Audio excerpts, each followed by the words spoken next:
Buds, nagbasbas si Father Flavi sa puntod ng dati niyang kajaming na si Saint Kian.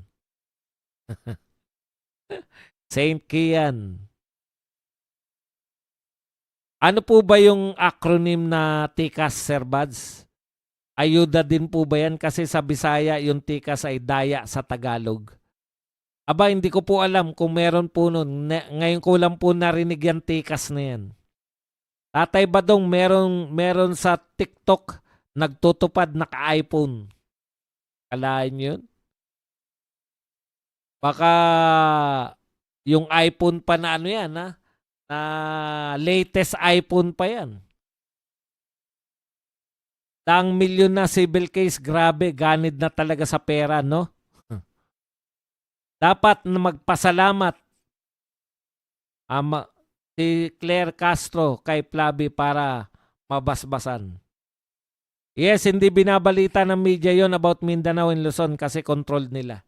Hindi po pwedeng, hindi, hindi po ganun ng paghiwalay ng ano. Ito bibigyan ko kayo ng ideya. Halimbawa po, yung Novaliches. Malawak yan. Yung Novaliches po, nung gusto nilang humiwalay sa Quezon City, mayroon pong mga ano yan, nangampanya, no, para may botohan po. Ang tawag po doon ay ano nang botohan yung yes or no? Plebisito. Nagkaroon po ng plebisito, no? Kung sa legal at legal po, ipe-plebiscite po 'yan. Or yung marahas naman, yung magre-revolusyon sila. Ganun po 'yun. Hindi po basta-basta na in-announce lang yan na hiwalay na yung Mindanao. Hindi po. Hindi po ganun. Wala pong ganung paghihiwalay. Dalawa lang po yan. Yung hiwalay ka sa pamamagitan ng sa mga history po natin, di ba? Gusto mo humiwalay, magre-revolusyon ka. Kung gusto mo namang humiwalay na legal, dadaanin sa botohan, plebisito tawag doon. Ang plebisito po ay isang eleksyon ng sinasagot sa balota o ang nilalagay sa balota ay yes or no. Halimbawa, plebisito, nagpalit tayo ng konstitusyon. Ayan mga naranasan kong plebisito eh. Nagpalit tayo ng konstitusyon. Yan. Sumasang-ayon ka ba sa bagong konstitusyon? Yes or no? Plebisito po yun. Boss, di ba nung September pa nangyari yung aksidente ni Cabral na pangharas daw ni Libiste para makuha ang files? Bakit ngayon lang binulgar nila at iniiwas sa file sa accident lang pinopokus ni Vince? Wala ngang katuturan si Vince, di ba? Ang trabaho niya, ilantad yung files, huli bulgar sa tao kung sino yung mga magnanakaw. Si Vince Dizon, pinakawalang katuturan na secretary. Boss, kailangan pala mag-adik ka ng 15 years para makatanggap ka ng Magsaysay Award. Hindi madali ang maghiwalay para gawing state. Ano yung plebisito? Gusto lang ni Father Flavi mag-drug sa Europe na open sa public. Curious uli si Father Flavi. A referendum. Tatay Badong, Kastila ba nagpalaganap ng korupsyon sa Philippine history? Hindi po natin alam kasi hindi natin alam kung panahon nila Lapu-Lapu, kung yung barangay, mga lakan, hindi natin alam kasi walang recorded history na mayroong mga corruption nun eh.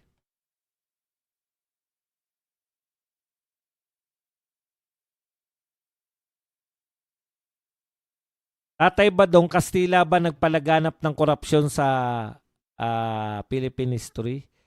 Pag-aralan pa yan kung pumasa ba sa lahat ng mga argument sa state. So possibly ba cyber libel yung vlogger na nagtopic dyan sa separation of Mindanao at Luzon? Hindi naman. Hindi po. Ang cyber libel po, kaso po yan eh. Fake news. Fake news po yun. Di po ba? Pwede pong fake news yun. Pero pag masasabi lang na cyber libel o libelous, di ba, ito ang pamantayan natin. Pag walang nagsampa ng kaso, wala kang kaso. Di ba? Ganun lang yun. Kahit may kaso ka, kung walang ebidensya, absuelto ka. Ganun po ang batas eh. Hindi naman po automatic na sino magkakaso sa'yo.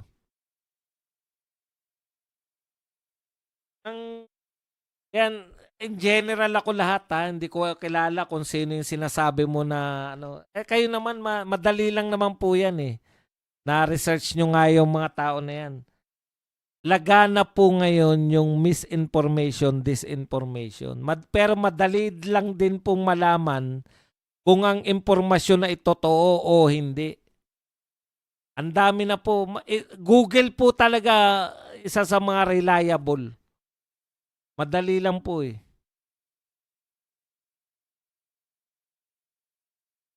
Ang trabaho ni Vince Secretary ni Auntie Claire, second the motion, sinungaling. Naniniwala ka ba sa Victor's Right History? Of course. Lahat po ng history ay written by Victors. Kita nyo, si Victor Obag Gooding, Victor Victor Wood, Victor.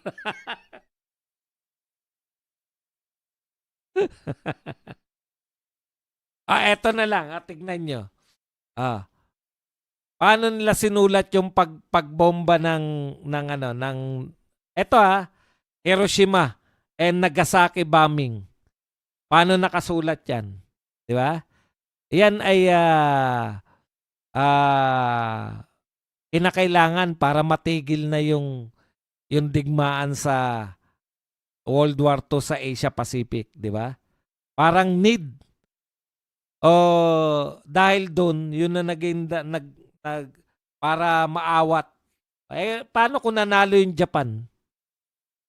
Iba yung ano na yun. Iba yung pagkakasulat doon.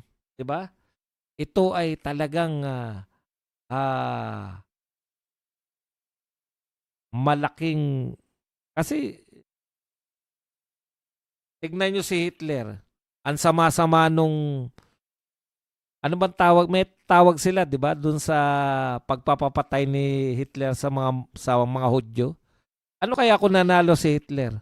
Curious talaga si Flaby. Bakit di niya subukan ng liquid drug para mental sa pulutin? Kaya Auntie Claire, alam niya lahat. Walang palampasin si Auntie Claire. Ring.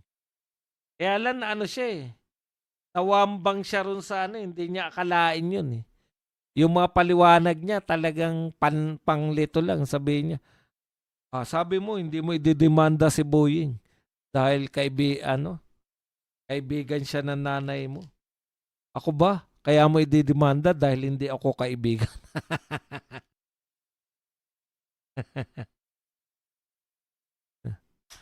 Kay Auntie Claire niya, alam niya lahat, walang palampasin.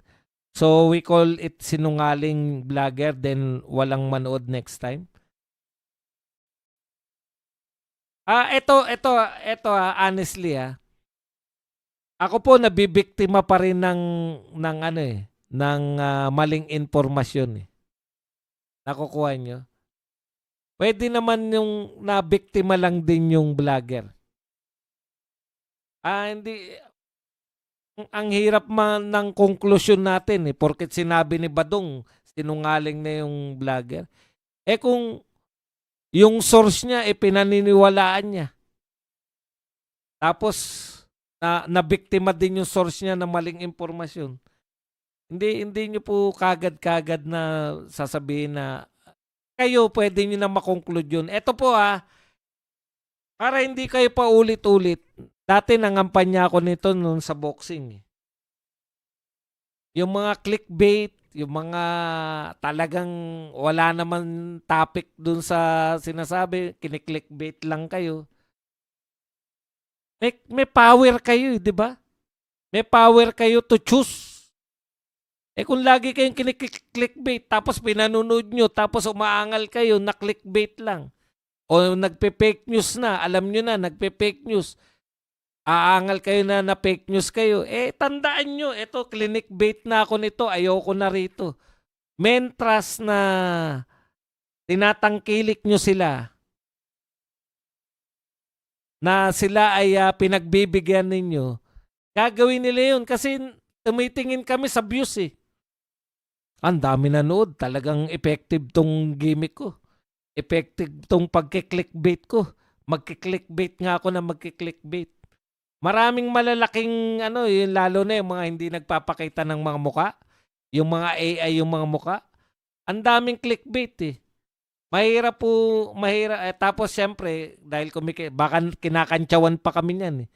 Ito kasi sila Badong, mga walang mahihina utak eh.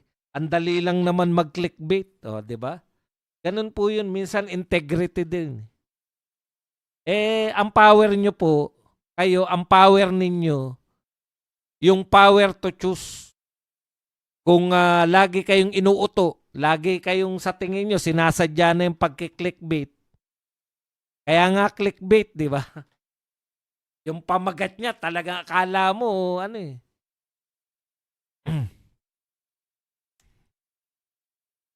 Ano yung tanong mo kay Mike Abe? Paano si Mike Abe vlog niya? Ano yung tanong mo paano Sir Bad si Mike Abe vlog niya? Ano yung tanong mo kay Mike Abe? Kasi wala akong ideya eh. Hindi ako nanonood kay Mike Abe. Bigyan niyo ako ng katanungan para masagot ko. Hindi ko kayang sagutin yan. Paano Sir Bad si Mike Abe? Ano yung tanong mo kay Mike Abe? Sabihin mo man lang, eto sinabi niya. Para makasagot ako. Hindi ko pwedeng sabihin na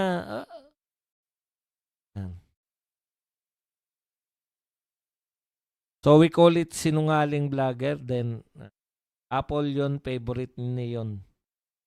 Boss Buds, tahimik si Father Flavi. Ako, hindi ako mahirap kasi ako madalawahan eh.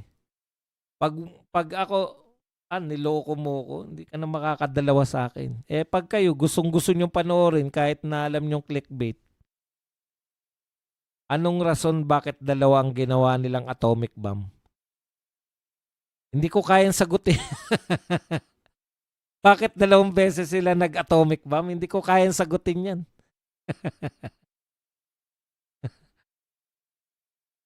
Grapes, alam ko na. Sino ba si Grapes? Apple yon, favorite ni yon. Holocaust, ayan, yung Holocaust, di ba? Masama yun kasi natalo si Hitler. Pero bakit hindi natin tinitignan na masama yung Hiroshima and Nagasaki atomic bombing? Kasi nanalo. Ayan yun. History was written by victors. Antikler, sa piskal ka na lang magpaliwanag. Sana hindi ang Pilipinas ang paghiwa-hiwalayin, dapat ang bangag ang ihiwalay. Sinisidal? Napahamak si Boying si Antikler kung ganun. Anong mapapahamak ni Boying si Antikler? Napanood nyo ba yung video ni Antikler? Kasi ganito po yun eh. Ayon kay Boying, pag ginaganon niya po, di ba? Ayon kay Boying, ibig sabihin, inaano niya, yun ba talaga yung sinabi ni Antikler kaya siya sinampahan? Ayon kay Boying? O inaakusahan niya talaga iba po kasi yung kino-quote mo lang.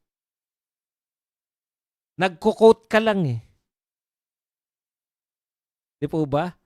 Panoorin nyo kasi ako wala akong balak panoorin si Antikler. Kaya lang po, kung kino-quote niya lang kasi yung tao, hindi po siya sasampahan. Iba po kasi yung kino-quote mo yung tao, iba naman yung ikaw mismo yung nagsasabi. Halimbawa, sinabi niya, di ba binenta nga ni Libiste yung kanyang yung may prangkisa niya. Pag sinabi mo yun, na hindi mo kinukot, ayon nga kay Boying eh. 'Di ba? Magkaiba po yun. Ayon kay Boying yung sinabi ko, bakit hindi ko iko-quote yun? Ombudsman yun.